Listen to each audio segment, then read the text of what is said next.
Hello, I'm Fawzia Ibrahim in Kuala Lumpur. Here are the top stories on Al Jazeera. A powerful aftershock has rattled Haiti's earthquake zone, prompting aid groups to ramp up efforts in providing relief to panicked survivors. With food and drinking water still scarce, some Haitians have resorted to taking whatever they can from abandoned shops and offices. Humanitarian workers say the tremor has further destabilized buildings in the capital.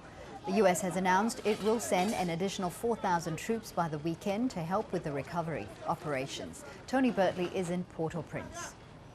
The people I've been speaking to here and the ones that speak English are telling me they're having nothing. They're basically having to rely on their own supplies, their own support system within the community. They're saying to me they haven't here, and there's probably 15 to 20,000 of them, they haven't received any international aid.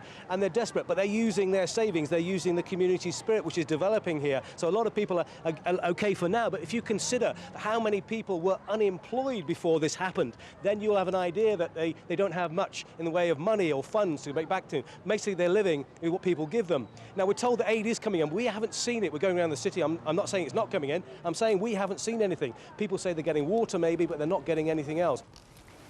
The dead are being buried in mass unmarked graves. The government says it has disposed of more than 73,000 bodies so far. It's thought the quake may have killed up to 200,000 people.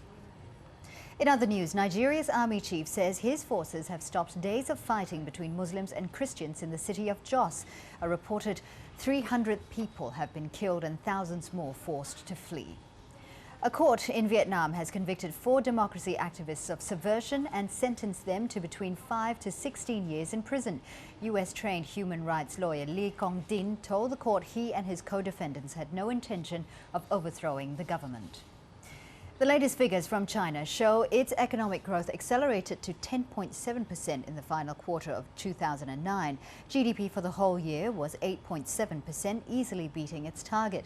Analysts have credited the government's multi-billion-dollar stimulus package for the strong growth. And more on our website, aljazeera.net/English.